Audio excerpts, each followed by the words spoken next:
atrasado. Pessoal, então, boa noite a todos. Nós vamos dar início a mais uma reunião magna virtual, é a terceira nossa. E hoje nós vamos contar com a participação da doutora Ellen para apresentar mais um caso, né, de Covid, que nós estamos dando ênfase a esse tipo de doença. Eu só queria dizer para vocês o seguinte: o formato da reunião, nós temos no início a apresentação da doutora Ellen, e a segunda parte é a da discussão. Nessa segunda parte, eu vou pedir licença a vocês para me ausentar, e o Zé Augusto vai assumir a discussão, porque eu vou fazer uma apresentação para a Sociedade Brasileira de Dermatologia. Bem, doutora Ellen, por favor, pode começar. Boa noite. Doutor José Augusto queria dar uma introdução um pouco antes, né? Tem algo a comentar, e aí posteriormente eu inicio. É aquilo, Souza, que eu tinha combinado. É só o seguinte, é para colocar para vocês. Esse foi um caso gentilmente cedido pelo Dr. Luiz Flávio Prado, e a gente tem que entender que ele cedeu de forma muito generosa para que a gente possa estudar e aprender com esse caso. Como é uma doença nova, a gente está aprendendo para que a gente reflita sobre nossas tomadas de decisão. Então, o Souza já frisou bem, é uma reunião gravada, é uma reunião que o único intuito é fazer com que a gente melhore como clínico, como tomador de decisão, como indivíduo que está, de certa forma, definindo protocolos numa instituição para atender uma doença tão grave e nova. Obrigado, Souza. Obrigado, Ellen. Boa noite. Boa noite, meu nome é Ellen Dutra, médica residente de cardiologia do Hospital São Lucas. Hoje a gente também contaria com a presença da colega Cássia Matos, que é médica residente do Hospital de Cirurgia. Ela ficou impossibilitada de poder participar justamente por estar de plantão na UTI Covid nesse momento. E lembrando que esse caso é um caso do Hospital de Cirurgia que foi cedido pelo Dr. Luiz Flávio Prado. Bem, vamos iniciar. Uma paciente que foi atendida no dia 28 de abril, às 22 horas, na urgência, uma mulher de 54 anos, queixando de tosse seca, de início a 10 dias, e nas últimas 48 horas evoluiu com dor abdominal, náuseas, êmese e dispneia, com piora progressiva. Ela negou febre, desde o início de sintomas, ou contato com caso confirmado ou suspeito de Covid. De história patológica pregressa, paciente hipertensa, portadora de diabetes mellitus tipo 2, ex-tabagista, já havia cessado há 12 anos, e fazia uso regular de losartana, 100 mg dia, hidroclorotiazida, 25 mg dia, e metformina, 1.700 mg por dia. Na avaliação inicial, chamava atenção no exame físico a presença de taquicardia, com a frequência cardíaca de 96, taquipneia com frequência respiratória de 30 e uma saturação de oxigênio de 93 em ar ambiente, com a ausculta pulmonar apresentando estertores crepitantes em terços médio e inferior bilateralmente. A gasometria arterial coletada com a paciente ainda em ar ambiente na emergência tinha uma evidência de hipoxemia com a PO2 de 55. Nesse momento, então, aventada a possibilidade de COVID e coletado teste rápido na urgência, ao qual veio reagente com IgM positivo, mostrando atividade de doença. O raio-x da paciente, eu vou mostrar agora, tem uma característica com infiltrado multilobar, bilateral e com discreto derrame à direita.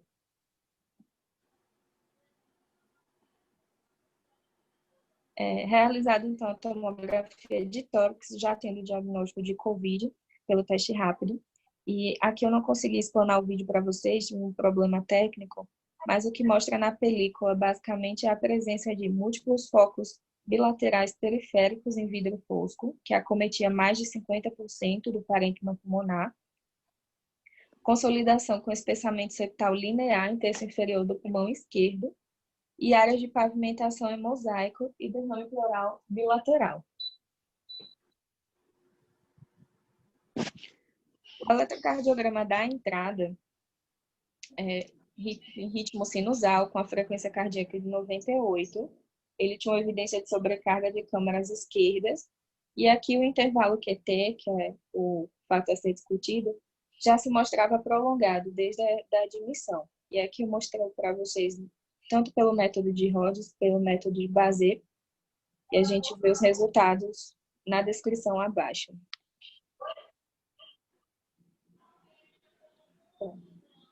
Então, a paciente foi internada em unidade de terapia intensiva, admitida a eupneica, estava em uso de catéter nasal tipo óculos, 3 litros por minuto, saturando 98%, estável hemodinamicamente. E nesse momento, foi iniciada a terapia com ceftriaxone, 2 gramas dia, azitromicina, 500 miligramas dia, hidroxicloroquina, a dose inicial de ataque foi prescrita de 800 miligramas ao dia, e a enoxaparina profilática, 40 miligramas dia. O que chama a atenção dos exames iniciais é que a paciente já tinha uma PCR elevada, a proteína C reativa de 49, né? E uma alteração discreta do INR. Os demais exames dentro da normalidade. A troponina e o magnésio nesse primeiro momento não foram dosados. No segundo dia de internação, o paciente evoluiu com PCR, duração de 7 minutos, ritmo não chocável, né, classificado como atividade elétrica sem pulso, e esse evento ocorreu mais ou menos em torno de 1 hora após a ingesta da azitromicina e da hidroxicloroquina. Esse daqui embaixo é o eletrocardiograma pré-PCR, seria antes da parada, na evolução diária da paciente, que a gente vê que ela mantém ainda o prolongamento do intervalo QT e tende a taquicardia desde a entrada.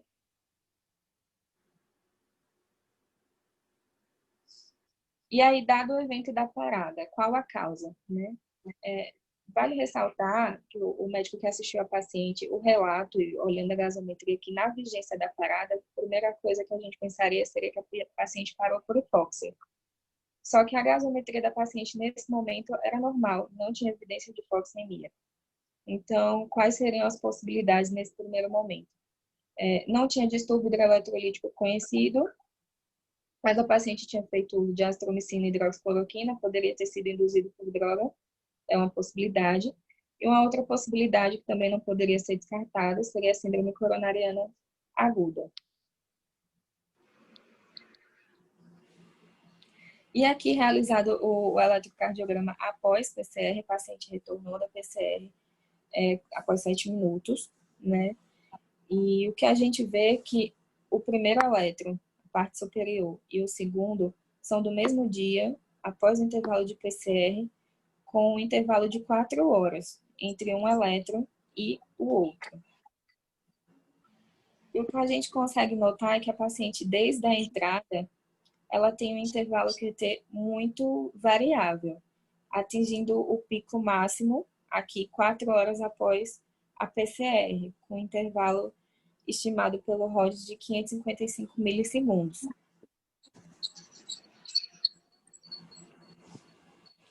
Paciente, então, aventada a possibilidade de síndrome coronariana aguda, foi submetida a cineangiocoronariografia no mesmo dia, no dia da parada, dia 29, e no exame não havia evidência de lesão coronariana que justificasse uma PCR ou um infarto. O exame era dentro dos limites da normalidade. Como não? E aí, no terceiro dia de internação, a paciente mantém estabilidade hemodinâmica. Apesar da PCR, não houve necessidade de usar droga vasoativa. Foi suspenso o uso da hidroxicloroquina e da azitromicina. E nesse momento, ela estava em uso de ceftriaxone, da profilaxia, de TEV e sintomáticos. Drogas que prolongassem o intervalo QT foram revisadas e afastadas. E aí, mais adiante, a gente vai discutir a respeito. O que chama a atenção do dia 30, do terceiro dia de internação, é que a paciente tinha uma hipocalcemia importante. O valor de referência do cálcio utilizado lá no serviço é maior que 7,5. A paciente tinha um cálcio de 4,6. Né? E aí, só para a gente ver que o cálcio também, como ele repercute na questão do intervalo QT, né, a hipocalcemia prolongando e a hipercalcemia encurtando, seria mais uma causa associada que poderia ser discutível. A troponina tinha uma alteração discreta, sendo que a paciente tinha um episódio de PCR no dia anterior, e os demais exames mantinham um padrão com elevação só da creatinina. Sódio, potássio e magnésio dentro da normalidade. Quarto dia de internação, a paciente mantinha o mesmo padrão de estabilidade hemodinâmica. A gente nota que o cálcio dela continuava baixo, inclusive mais baixo do que o dia anterior, e aí nesse momento foi iniciada a reposição. Após a reposição, a paciente tinha um cálcio de 6, ainda baixo, mas com uma melhora em relação ao anterior. E o eletro, realizado 48 horas após a suspensão da azitromicina e da hidroxicloroquina, é esse mostrado aqui abaixo. E aí a gente vê que, ainda com a suspensão da medicação, a paciente mantém esse padrão de intervalo QT prolongado. Passado alguns dias, o paciente realizou o ecocardiograma. E o que a gente consegue ver nesse eco, que ela tem uma fração de ejeção de 44%, né? Mostrava... Acho que tem alguém com áudio aberto. Um septo interventricular e parede posterior do ventrículo esquerdo com evidência de hipocinesia, ventrículo esquerdo com dimensões cavitárias aumentadas e hipocinesia difusa de grau discreto, e concluindo, uma paciente que tinha uma miocardiopatia dilatada com uma discreta disfunção sistólica de ventrículo esquerdo, uma disfunção sistólica também de ventrículo direito, disfunção diastólica do ventrículo esquerdo tipo 1 e um derrame pericárdico de grau moderado. E aqui lembrando que esse exame foi realizado no 18º dia do início dos sintomas, no 8º dia de internação e 7 dias após a PCR. O exame prévio ecocardiográfico da paciente é desconhecido. E o que houve de lá para cá, né? Nos últimos 7 dias, a paciente vem mantendo um status neurológico basal com Glasgow em torno de 5. Já foi suspensa a sedação há 96 horas, sem melhora do status neurológico. Realizada a tomografia de crânio que não evidencia achados que justifiquem o status neurológico atual.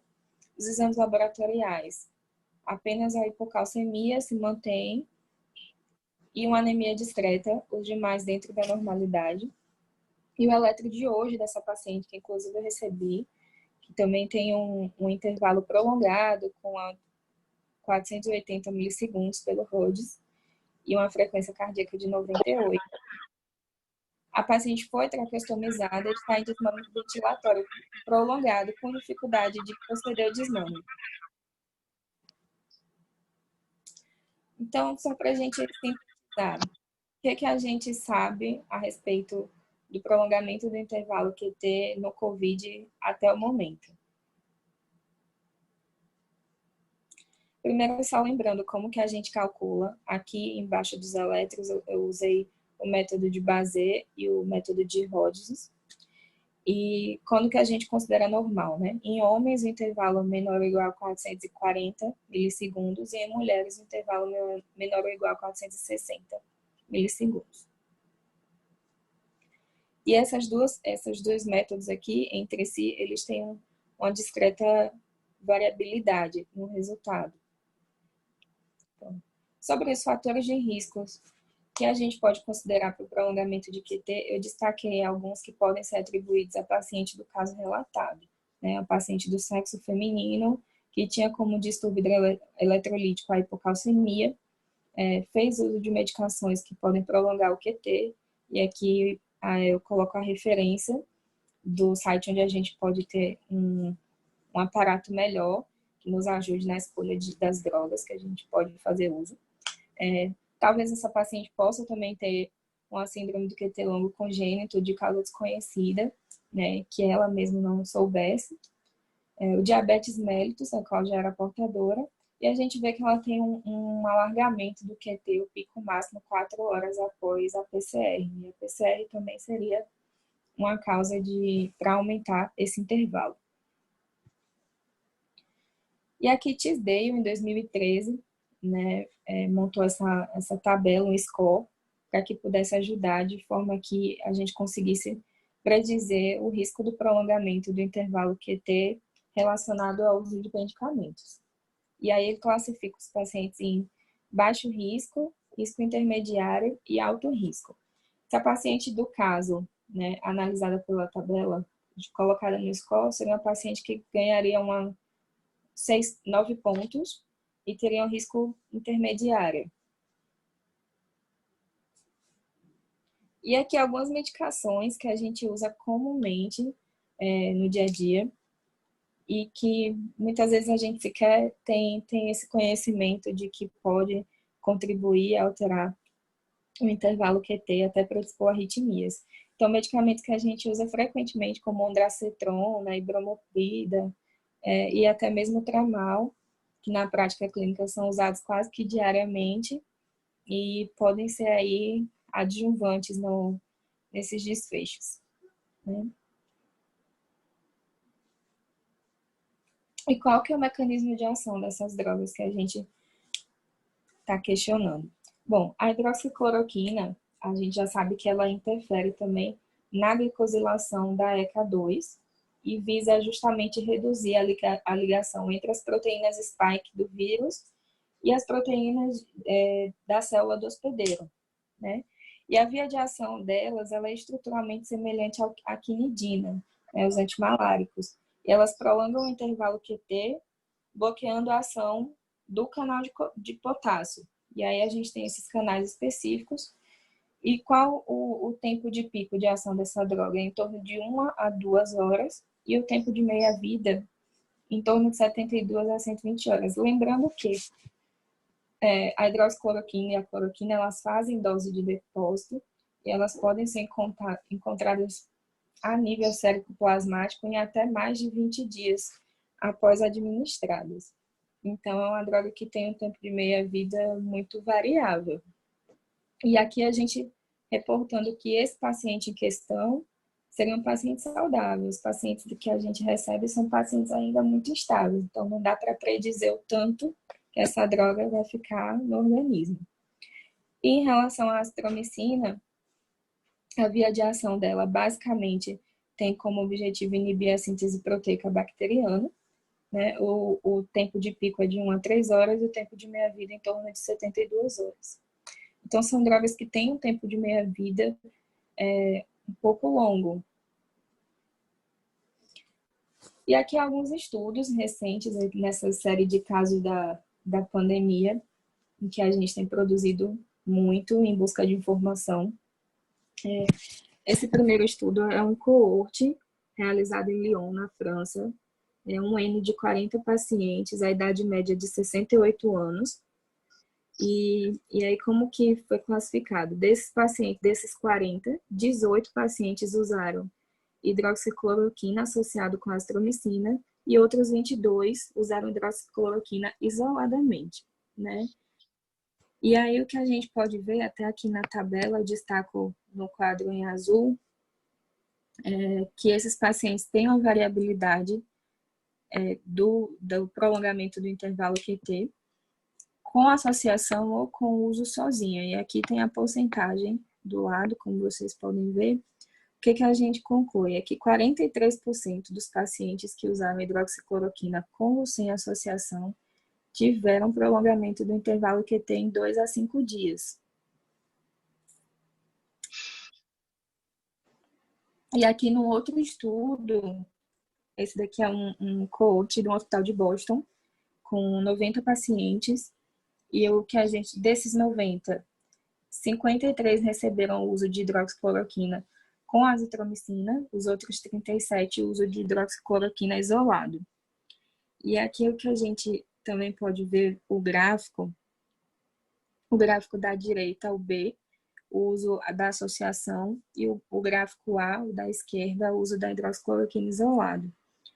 A mediana é uma linha que eu não sei se dá para enxergar, é uma linha em azul claro, que tem os losangos nas margens. Essa daqui é a mediana do intervalo QT de base desses pacientes. E o que a gente consegue concluir pelo gráfico, inferir, é que os pacientes que fazem uso da associação, eles têm uma variação muito maior do intervalo em torno da mediana e em torno ao seu próprio intervalo de base, entendeu? Então, o que se viu nesse estudo foi justamente isso, foi uma prevalência dessa variação do intervalo, principalmente maior que 500 milissegundos em pacientes que utilizavam a associação de hidroxicloroquina e azitromicina. Esse terceiro estudo é um estudo que foi publicado ontem no JAMA. É um coorte de 25 serviços do estado de Nova York, tem um N de 1.438 pacientes, e aqui o objetivo desse estudo já é ver qual é a associação entre o tratamento da hidroxicloroquina e azitromicina e a mortalidade desses pacientes COVID-19 intra-hospitalar, né? O que a gente consegue ver, aqui a gente tem no gráfico o N dos pacientes que fizeram uso de hidroxicloroquina e azitromicina em associação de hidroxicloroquina isolado, ou de azitromicina isolado, ou de nenhuma dessas drogas. E aí no gráfico, na tabela abaixo, eu destaco também em azul, a porcentagem que a gente tem da variação desse intervalo QT nos pacientes que fizeram uso dessa terapia. A conclusão do estudo, desses pacientes que fizeram tratamento em comparação com nenhum tratamento, na verdade, não foi significativamente associada a diferenças na mortalidade hospitalar. Contudo, a interpretação é muito limitada, porque ainda é um estudo observacional que tem alguns vieses e alguns pacientes precisaram ser afastados em algum momento.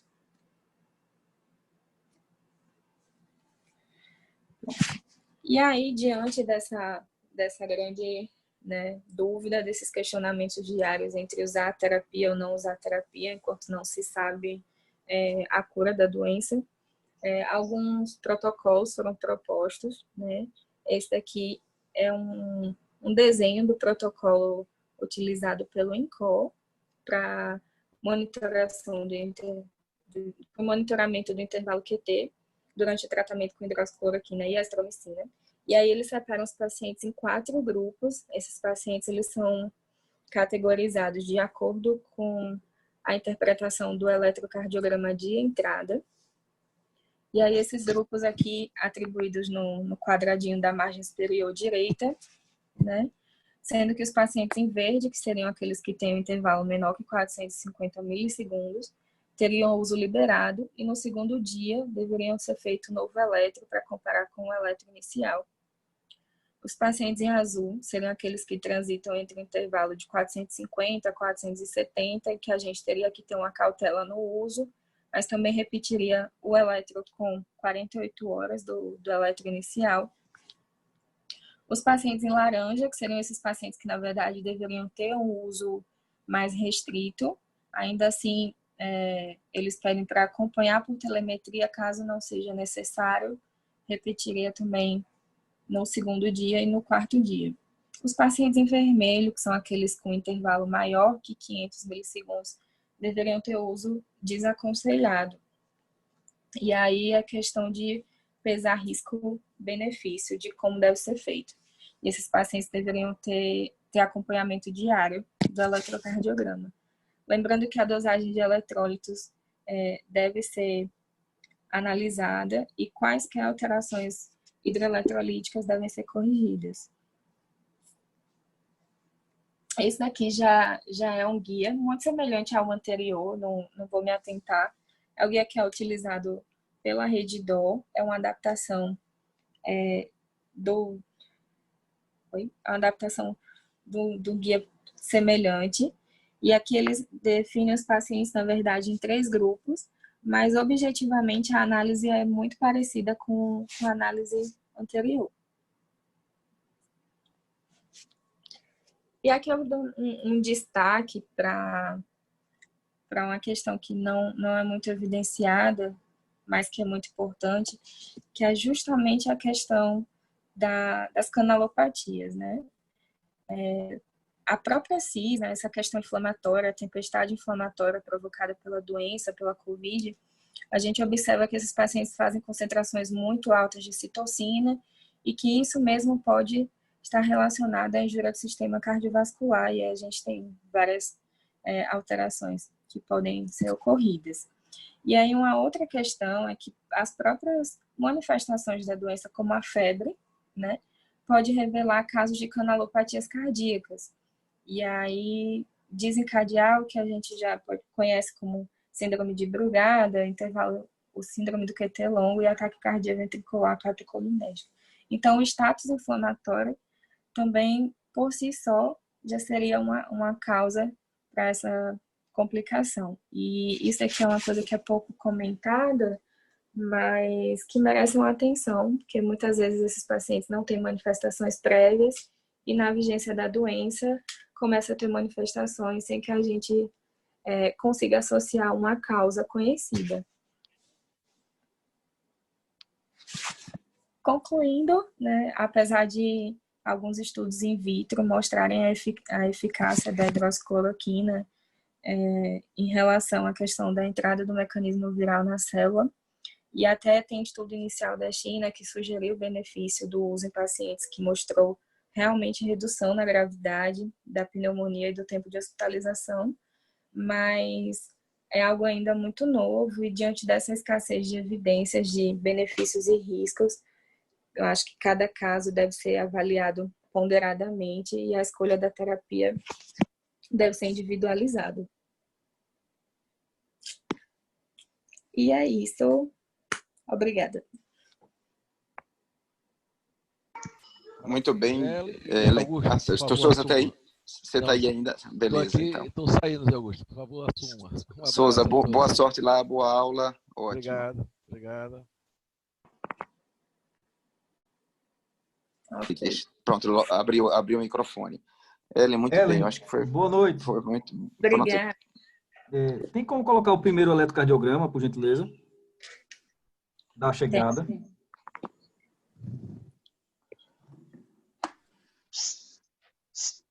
Apareceu? Apareceu. Vem a câmera.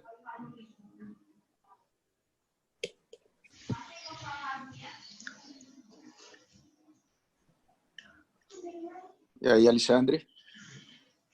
Então, veja só, é um eletrocardiograma que sugere ser já de um paciente com alguma miocardiopatia prévia, possivelmente, né? Esse paciente, se esses eletrodos foram colocados corretamente, se tem uma progressão lenta de R, de V1 a V4, uma alteração difusa da repolarização ventricular, né? Então, isso sugere uma possibilidade desse paciente já ter alguma cardiopatia prévia que não foi diagnosticada, eventualmente, alguma disfunção sistólica leve, é um paciente hipertensa, diabética, salvo engano, então, eventualmente, uma miocardiopatia hipertensiva que não tinha sido diagnosticada eventualmente. Ela não tinha eco recente, então não dá para dizer com convicção se ela tinha ou quando surgiu essa disfunção ventricular. Ela tem um eco pré-parada, né, Ellen? Posso parar. Ela tem um eco pós-parada. Só pós. Só tem aquele pós, né? O eco. Augusto, do raio-x do tórax, me pareceu a área cardíaca aumentada, hein? Deixa eu voltar. Aumentada, também concordo. Achei a área cardíaca aumentada, já tem uma dilatação aí. Aqui. Olha aí, ó, repare. Esse raio-x foi feito no leito, viu? Só vale ressaltar. Mas mesmo assim, o que você acha? Ellen. Oi. João Bosco Rocha. Queria fazer um comentário. Sua apresentação, como sempre, muito boa, né? Excelente. Nós discutimos casos todos os dias e quando você apresenta o tempo nacional, sai melhor aí. Está ótimo. Agora eu vi que você rodou, tudo ficou em cima de droga. Ficamos em cima de droga. Mas, pelo que eu entendi, a paciente, quando chegou no hospital, já foi feito um eletrocardiograma que tinha um QT longo. Não era isso mesmo? Isso. Desde a entrada. E quando a paciente parou no ritmo não chocável. Foi isso?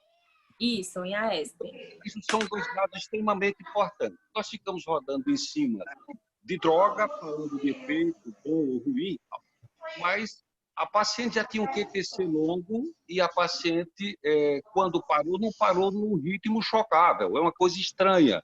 Se eu estou preocupado com QTC longo com hidroxicloroquina, com a azitromicina, eu estou preocupado com o ritmo chocável. Eu estou preocupado com tossade de ponte, com taquicardia ventricular. A paciente parou no ritmo não chocável. Então, já fica difícil para mim imaginar diretamente que essa paciente parou por uma taquicardia ventricular porque não era chocável. Passo número 1. Segundo passo, essa paciente, na realidade, não deveria estar tomando azitromicina e hidroxicloroquina. Não deveria, porque é parte do princípio que as duas drogas podem prolongar o QT e a paciente já tinha um QT prolongado.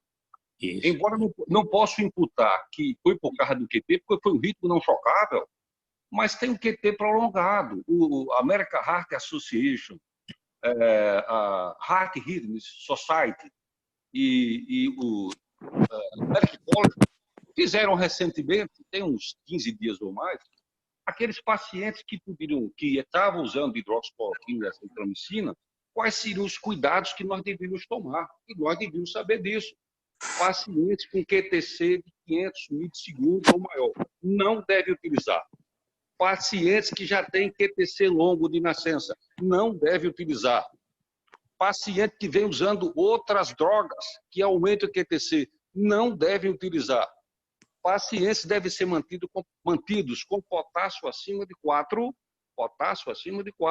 e magnésio acima de 2. Então, quando se vai utilizar uma droga desse tipo, é preciso saber em que vai utilizar. Porque nós rodamos a aula toda muito bem apresentada, mas rodamos a aula toda em cima da hidroxicloroquina e da azitromicina, e o ritmo que a paciente parou foi um ritmo não chocável, já fica estranho, e segundo, a paciente realmente talvez não tivesse estar usando a hidroxicloroquina. Concordo, essa professor. paciente, você citou o estudo, esse estudo que você falou agora, o estudo de anteontem, eu já tinha citado na reunião do hospital. Esse é um estudo observacional, mas não foi para ver QTC. Esse estudo é um estudo em New York, acredito, e que mostrou a hidroxicloroquina e a azitromicina tiveram um efeito neutro. Ô, Bosco, deixa eu só terminar aqui. Deixa eu terminar. Não, eu só vou pedir um favor. Eu sei, mas como eu estou coordenado, eu preciso avisar isso. Essa reunião ela está sendo gravada, eu falei desde o início. E a gente precisa entender que foi cedida, e é um caso que a gente tem que falar da teoria geral. Aqui não pode ser nada muito contundente. A gente está aqui para colocar assim, quais são as nossas hipóteses. Entendeu? Nesse sentido que eu queria que a gente amadurecesse, porque é extremamente importante. Eu pedi a palavra inicial para avisar isso. Me desculpe eu estar intervindo nisso, mas a gente precisa ter isso de forma clara. É diferente de eu estar batendo um papo numa UTI. Aqui é uma reunião gravada e a gente tem que dizer, no mundo real acontece isso. O estudo Rails com aldactone, quando foi para o mundo real, a população não era selecionada igual. Você está certo. A gente deveria isso, mas só que é uma doença nova, a gente está numa UTI, às vezes o doente chega, o plantonista de noite vai, olha o eletro, olha a cardiopatia e pode passar um QT, etc. Então a gente precisa ter um lado um pouco mais flexível nesse sentido. Eu acho que eu quero deixar isso bem frisado para todos os colegas. Verdade. Eu também quero deixar para você e para os colegas. Isso aqui não é crítica, mas essa reunião eu dirigi por 10 anos, conheço bastante, participo delas todas, geralmente sou eu quem mais fala, certo? Agora, a reunião, então, não deveria ser gravada, porque isso aqui não é crítica. Eu estou dizendo uma coisa que todo mundo já sabe, ou quem não sabe, precisa saber. Então, isso aí tem residente, tem estudante, tem infecto, tem clínico. O que eu estou dizendo aqui é exatamente o que precisa ser dito numa reunião científica. Se a reunião científica está sendo gravada e não se pode falar dados extremamente importantes, aí fica difícil, a gente diz a mesma coisa de outra maneira, mas tudo bem, vamos tocando. Como de outra maneira? A gente diz. Foi dito pelo residente que a paciente tinha o QTC longo, que foi iniciado uma droga que aumenta o QT. Existe uma norma para isso. Eu não estou dizendo que é raro, que é acertado. Eu estou dizendo que está escrito na literatura. Essa é a minha opinião. Pronto, agora você fala o que quiser. Um abração. Tchau, tchau. Só uma questão aqui, eu discuti até hoje a respeito com o doutor Alexandre justamente porque chamava atenção essa paciente ter um QT prolongado, mas parar no ritmo não chocava. E aí, doutor Alexandre tem até uma justificativa um pouco pertinente, eu acho que ele podia participar, ele também viu os eletros, e ele está ciente aí do caso. Alexandre? Veja só, a gente sugeriu algumas possibilidades aí. O ritmo me parece que foi AESP, certo? Normalmente, QT longo não dá uma parada por AESP. Isso é muito claro, o doutor Bosco comentou muito bem, mas às vezes as coisas são muito rápidas, né? Tem relatos, inclusive, de BAVTs após o uso de hidroxicloroquina, claro que numa dose cumulativa mais alta, mas a gente tem que lembrar que esse paciente estava num quadro instável, com hipoxemia, um distúrbio hidroeletrolítico, então talvez o limiar para se fazer um bloqueio atrioventricular ou arritmia ventricular grave seja mais baixo nesse tipo de paciente. Então, uma possibilidade, será que foi realmente a ESP, o ritmo de parada? Será que esse paciente não fez um torsar que não foi documentado e quando o médico foi ver, ele já tinha saído do torsar? A gente sabe que o torsar, muitas vezes, ele entra e sai espontaneamente. Será que foi um BAVT intermitente que esse paciente fez? Será que foi, e que não foi documentado, porque às vezes é muito rápido? Será que foi hipóxia? Para a ESP, sugeriria mais hipóxia. Pelo que você falou, que é um agaso bem próximo da parada, que estaria normal. Entendeu? Então, são esses questionamentos que a gente tem a falar. Outra coisa, a hidroxicloroquina é uma medicação, como a gente tem discutido, não tem evidência científica palpável para se usar de forma rotineira. A gente usa baseado em relatos de caso, em experiência de alguns serviços, mas não existe um embasamento muito claro para ser utilizado em rotina nesse tipo de paciente. Então, você conversando com o reumatologista, eles dizem, eu uso essas medicações nos meus pacientes todos, não tenho tido complicações, etc, etc, etc. Mas, volto a dizer, são pacientes estáveis, ambulatoriais. E dose baixa, né, Alexandre? Com doses relativamente mais baixas e que não tem um quadro agudo, infeccioso, com citocina, como a Ellen bem falou, em excesso, e com o uso de outras medicações que possam alongar o intervalo QT. Enfim, eu acho um caso bem interessante.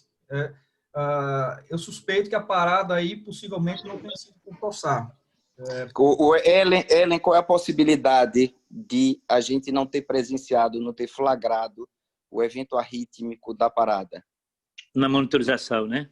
Isso. Então, Alexandre, a minha hipótese gira em torno disso. Eu acho que esse caso tem pontos muito interessantes. Eu acho que o QT de base, o eletro alterado de base, o raio-x de base, ou seja, uma cardiopatia numa jovem de 53 anos, mas que depois que toma um coquetel que aumenta o QT, ela já sai de um baseline, ela para, a gente começar a pensar em outra coisa, eu concordo, mas eu acho que também é muito coincidência demais para não ter uma causalidade.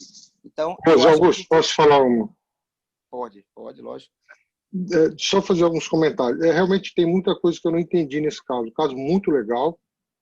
Primeiro, o ritmo da parada é fundamental. Foi parado ou foi síncope? Porque se foi um torsar de Pointes sem chocar, ela teve uma síncope, não foi uma parada. Se for uma parada por atividade elétrica sem pulso, a gente tem que ver aquelas causas, né, que ela elencou lá. Eu não entendi. Realmente, ou foi uma síncope ou foi uma PCR. Se foi uma PCR, quanto tempo reanimou? Não, 7 minutos, ela falou. Agora deixa ela responder. Então não foi, então certamente não foi torsar. Porque então deixa ela responder se ela viu, né? Se ela flagrou. Eu acho que é importante ela responder se há possibilidade, entendeu, Rodrigo? Ser de noite, não sei, do plantonista não ver. Deixa eu só ver se... Então, essa parada, ela foi durante a madrugada. Durante a madrugada, próximo a... Você viu o caso, não? Você acompanhou, não? Eu não estava no evento da parada. Esse relato foi do... E qual foi o ritmo que te disseram que foi uma atividade elétrica? Sem pulso? Isso. Porque, então, assim, se for atividade elétrica sem pulso, a gente não pode, a princípio, dizer que foi um torsar. Pode ter sido um quadro, ela estava com um quadro muito grave de resposta inflamatória sistêmica, pode ter sido um choque, né, hipoperfusão geral. Outra coisa, eu não entendi porque ela está em coma. Ela está em coma porque ela teve uma doença cerebral, outra associada ao Covid, ou sangrou, sei lá, alguma doença intracraniana, ou foi por uma parada prolongada não assistida? Outra coisa que eu não entendi.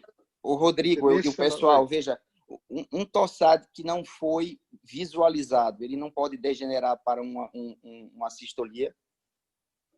Certo. Veja só. Foi de madrugada. Não, veja, pense o seguinte, pense o cenário, você já foi plantonista, tem uma parada à noite, ninguém flagra o ritmo e chama, o paciente está parada, você corre para o leito, ela pode estar em atividade mas ela disse que foi uma atividade elétrica, não foi a sistolia. É isso que eu estou tentando raciocinar. Se a parada foi uma atividade elétrica, então, é uma coisa.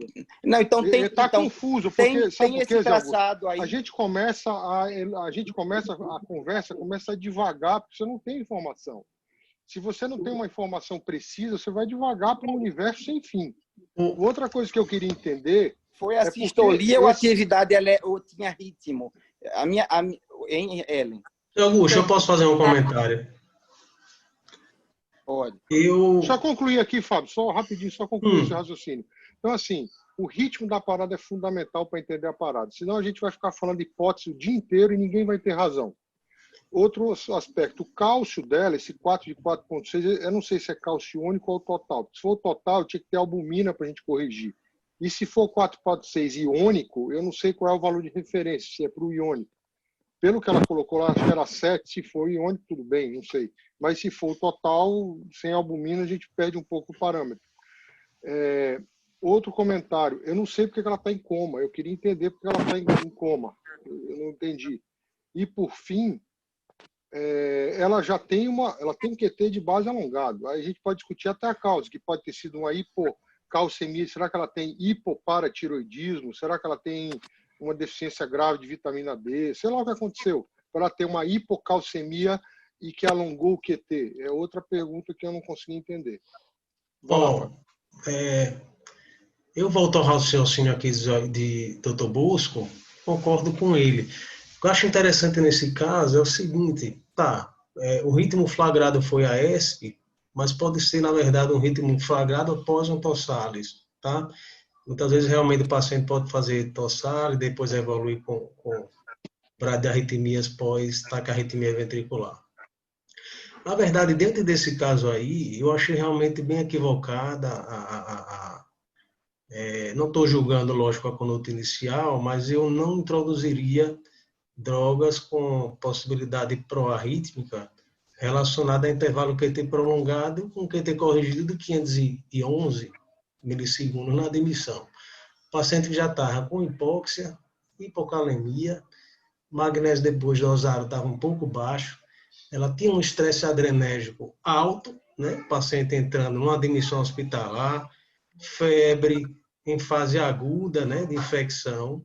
Então, numa situação dessa, analisando ali o QT, sabendo que a azitromicina e a hidroxicloroquina, ela pode levar para a arritmia padrão tossales em paciente de alto risco, realmente a paciente ficou aí numa situação de um risco previsível para fazer uma parada cardíaca.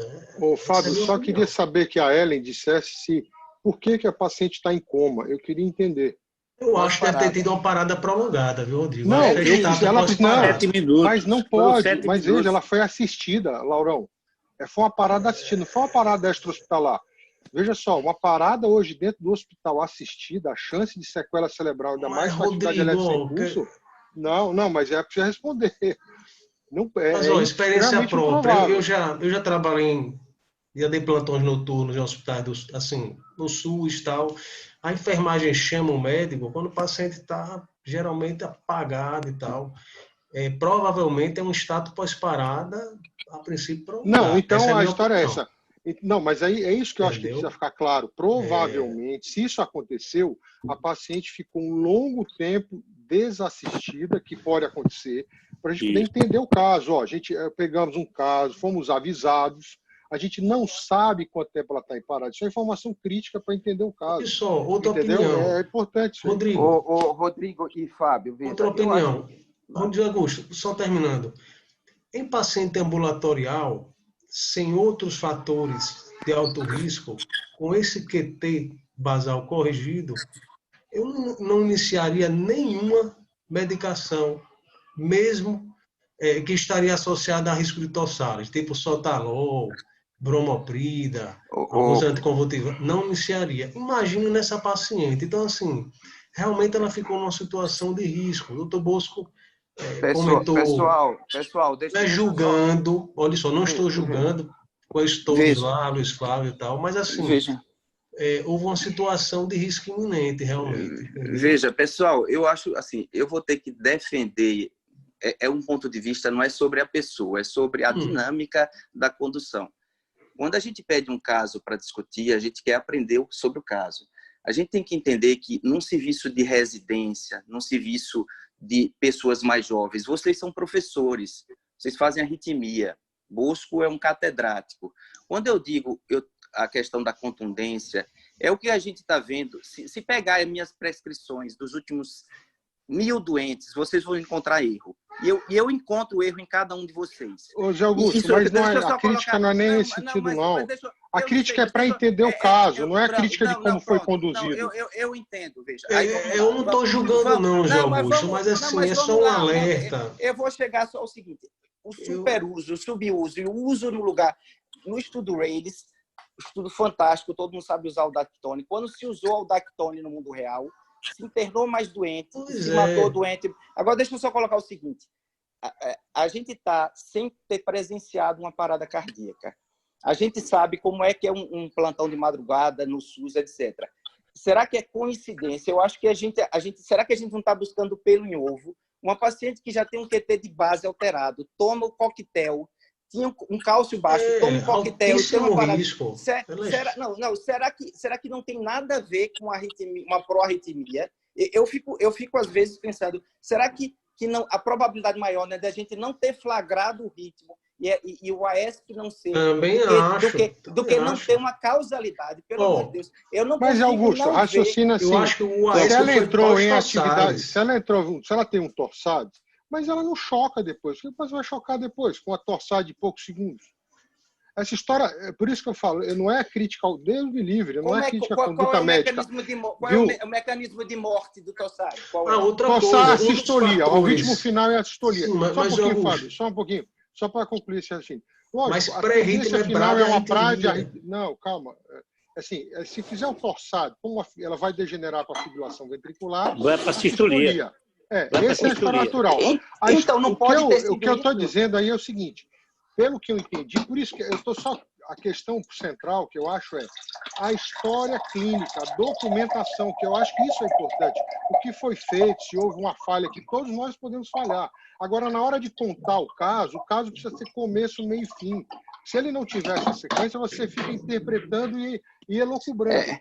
Eu não sei qual foi o ritmo. Tinha que ser dito mas eu gostei da apresentação do caso. Eu achei que foi... Não, excelente, mas a gente foi bem apresentado. Tem que ter um fio da meada. Eu acho que tem uma discussão mais nova, mais importante. Qual é o nosso posicionamento em relação a essas drogas? Ela mostrou um trabalho que Bosco falou, aquele Bosco era o trabalho do New England. Esse é um que saiu ontem no JAMA. Os dois são iguais, são neutros. E tem sido demonstrado uma série de estudos com aumento do QT. A gente está mostrando um trabalho. Só para vocês terem ideia, hoje no nosso grupo de definição, a gente retirou esse coquetel do protocolo compulsório para os doentes. A gente retirou. E tem muita gente fazendo isso no mundo.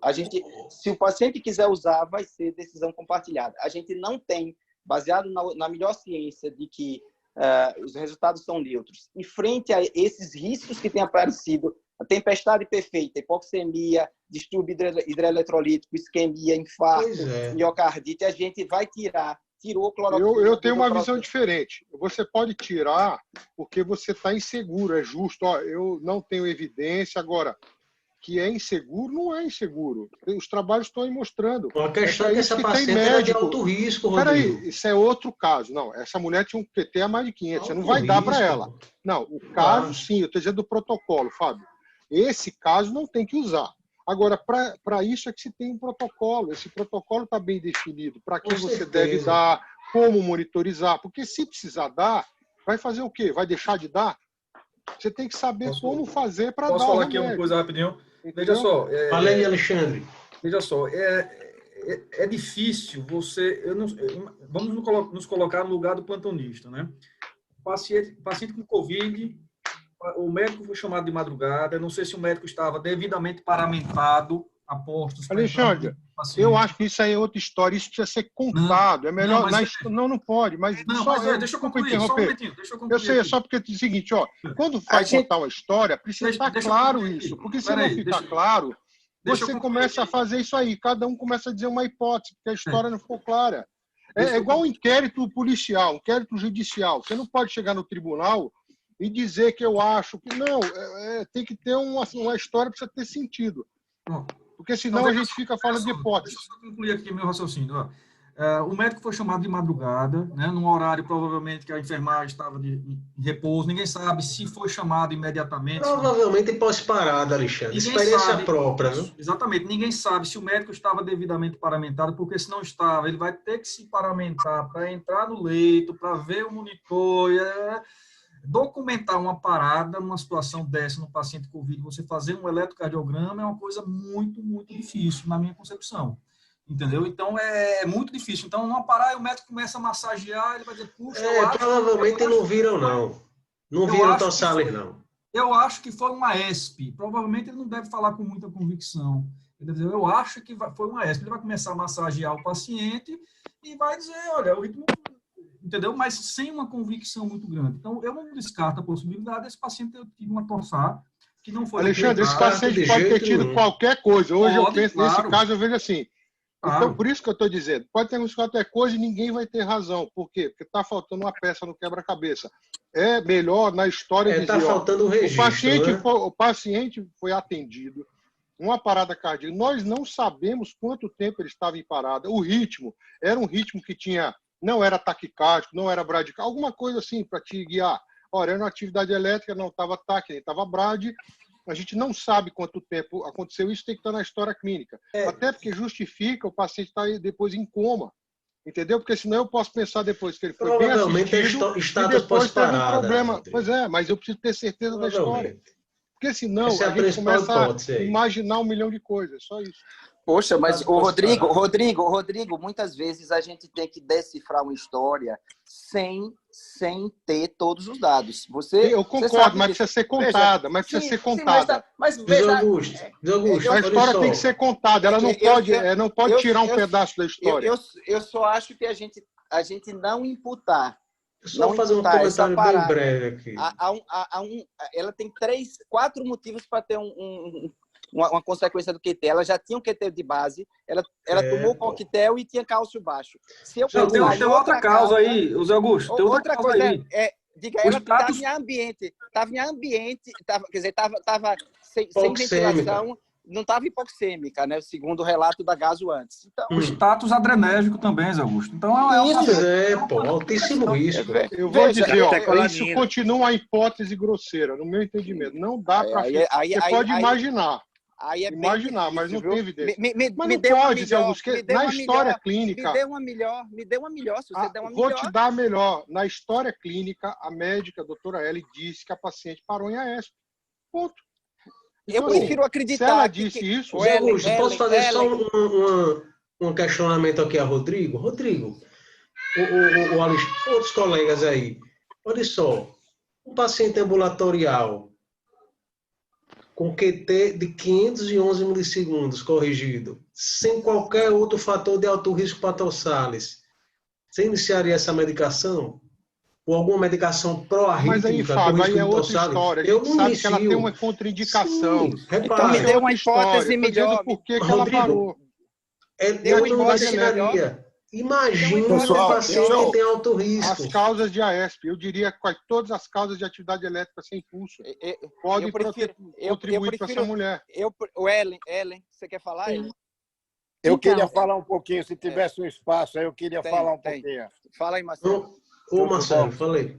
Tudo bem. Boa noite para vocês aí. Boa noite. Eu acho que nesse caso aí, fica difícil não pensar que foi realmente por uma torsade de pontes que evoluiu para uma FV fina e foi documentado somente assim quando estava num quadro assim, posterior. Ela não foi Esse é do chocada, raciocínio. Marcelo. Esse Não é do teve raciocínio. choque. Rodrigo, Não teve choque. ela tem, Não teve eu desfibrilação.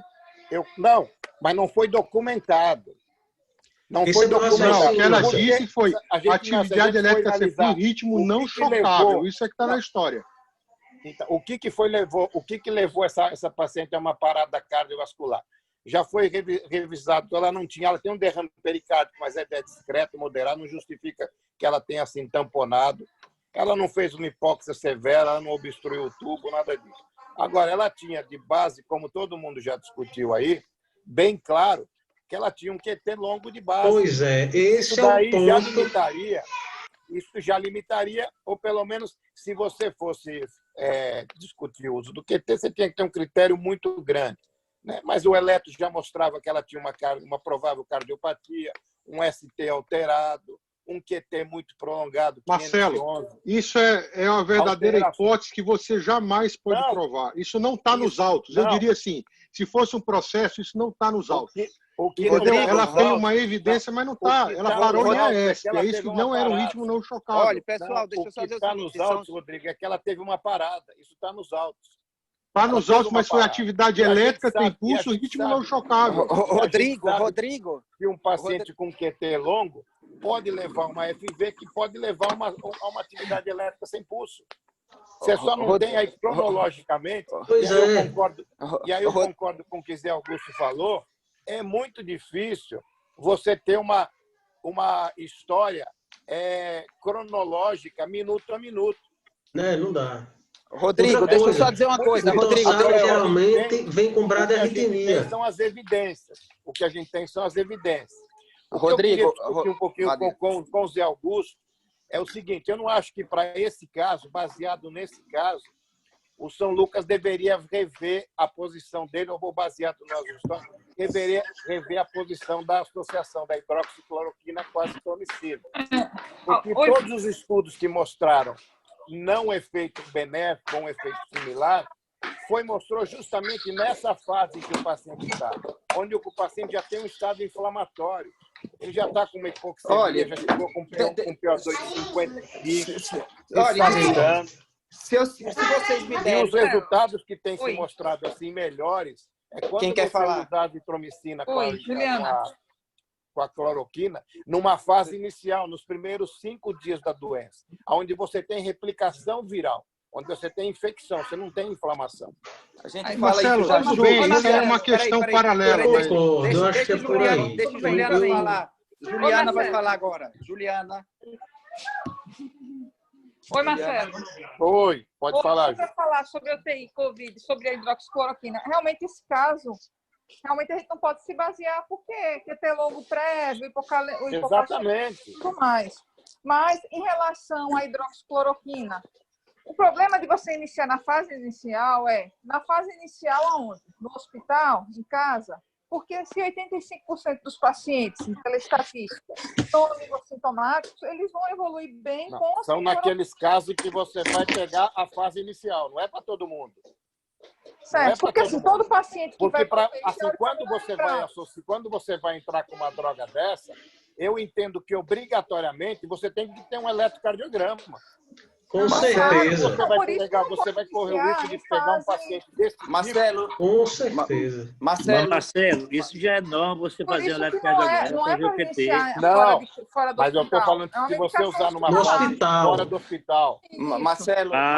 Marcelo, tem duas coisas que eu acho que a gente... Primeiro que a gente não vai tirar por conta desse caso. A gente vai tirar porque a gente é da filosofia que a gente tem que ter evidência. A prova é rejeitar a hipótese nula. A hipótese é que a droga não tem função. Então, Sim, alguém tem que provar que funciona. Então, essa é filosofia da instituição. Isso a gente tem que discutir. Pronto. Eu acho que nessa fase mesmo não tem função. Então, eu acho que nessa fase inflamatória não tem função. Segundo, eu vou voltar para um ponto que eu estudei muito nos Estados Unidos. Quando você vai para o mundo real, as coisas mudam. E aqui a gente está falando para cardiologista. As UTIs de Covid não são de cardiologista. Então, a gente precisa entender e tem que ter tolerância e flexibilidade. Uma coisa é doutor Rodrigo, doutor Fábio, doutor Alexandre, doutor Marcelo Russo saberem como é medir um QT. Outra coisa é um plantonista na ponta, apavorado para não se contaminar. Pelo amor de Deus. Não, eu concordo. Eu a acho gente que você precisa, tem razão. a gente precisa saber o que é medicina real. É por isso Mas, que Zé Augusto, ninguém está questionando isso. Então, Zé Augusto, Só falar aqui, ó. Ninguém está questionando isso. O que a gente está questionando é que quando você passa uma história clínica, a gente tem que ter os dados clínicos. Porque se você não tem os dados clínicos adequados, você faz interpretações. Eu não estou falando isso. Não, Rodrigo, é só isso, mais nada.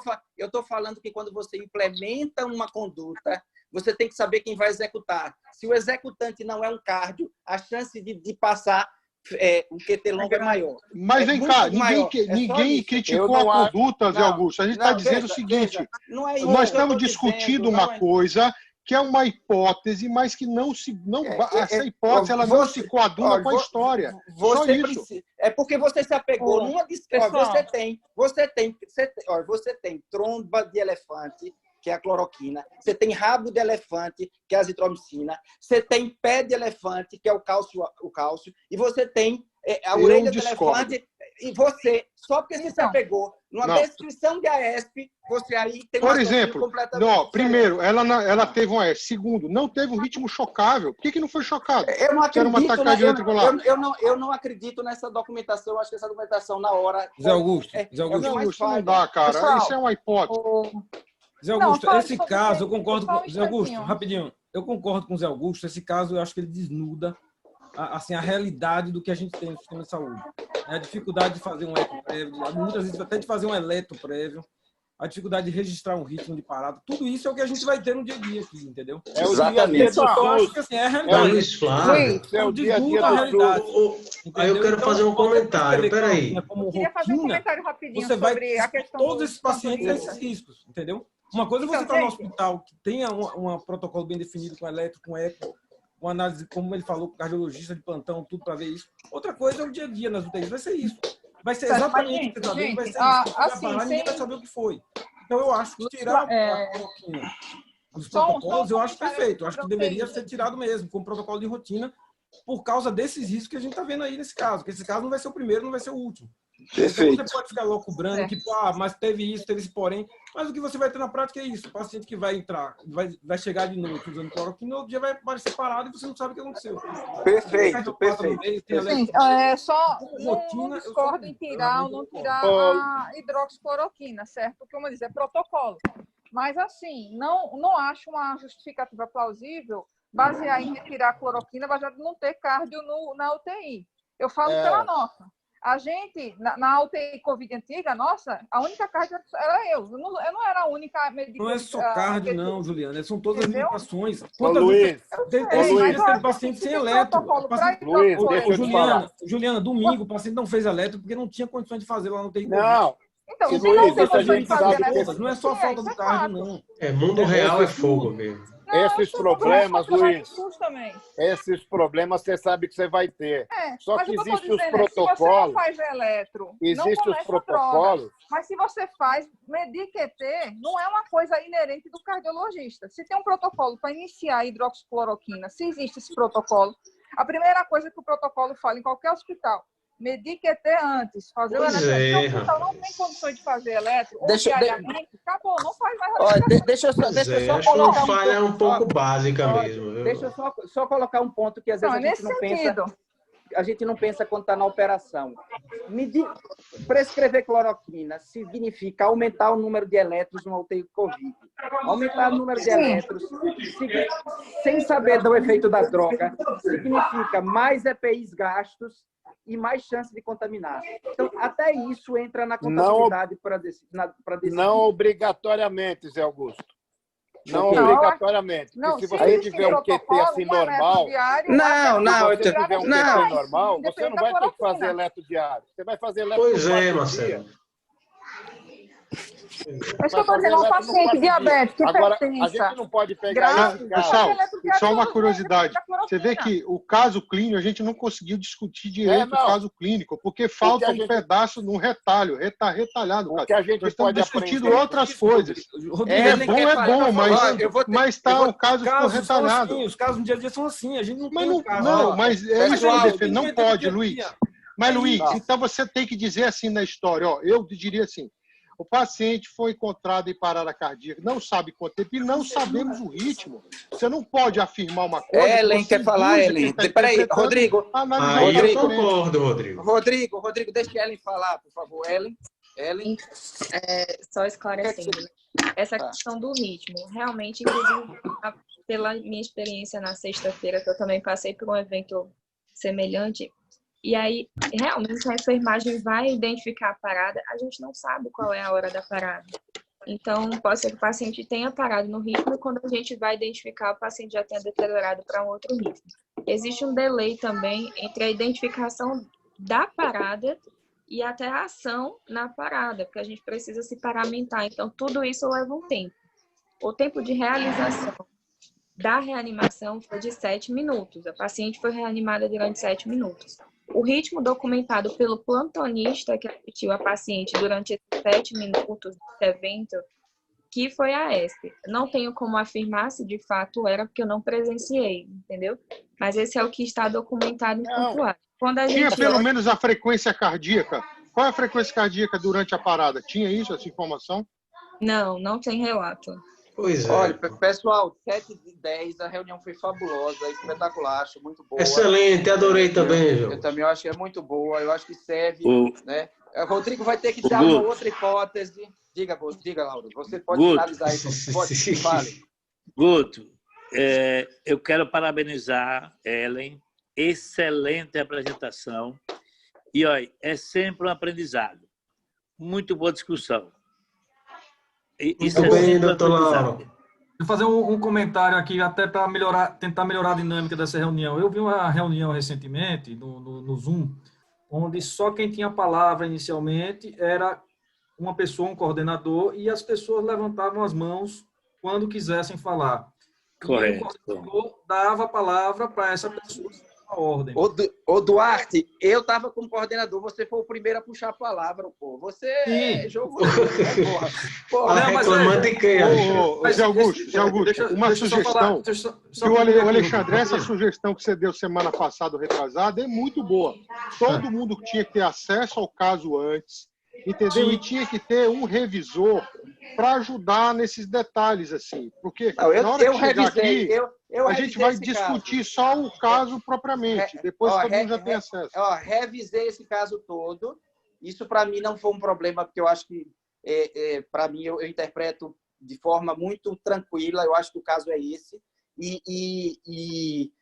E o meu cuidado que eu tive em excesso, porque depois eu posso particularmente colocar, eu acho que aí a gente está aí com gente que está na linha de frente com os casos, e tudo que a gente fala aqui, a gente tem que ter um cuidado em excesso. É diferente quando a gente está lá na UPO, brincando, falando, conversando, cada um interpela o outro, etc. Então, eu acho que eu revisei esse caso está aí. Agora, se quiserem ver o caso antes, a gente pode mandar, não tem problema. Augusto, excelente. Acho que o que mais vale aqui desse caso, na verdade, é o seguinte: cautela com qualquer droga relacionada à pró-arritmia, ou TAC ou BRAD.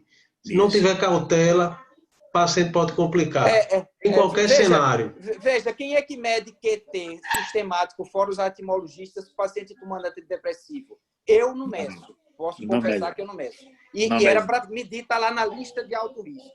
Se vocês medem, parabéns, porque eu não meço. Estou confessando o meu crime aqui. Com qual entendeu? substância? Ali tinha qual era, Ellen? Era escitalopram. Não, é escitalopram. Promoprida. Ondesatrona. A gente passa o Vonal Ondansetrona. por telefone. Ondansetrona, a gente passa por telefone. Tramal, quem é que mede QT? Quem é que mede? É por isso que eu acho que tudo tem que ser com muito cuidado. A gente passa medicação muitas vezes sem saber mesmo. É sem saber, é sem ter noção. Sem ter Provavelmente ali não foi checado. checado, viu, Zé Augusto? Viu? Mas beleza, olha. Tá ótimo, excelente, excelente. Tá joia. A gente vai boa noite para todos. Tá? Tchau, Vou tchau. ter que Boa ir. noite. Boa Um grande abraço para todos. Um abraço. Boa noite, pessoal. Valeu. Tchau.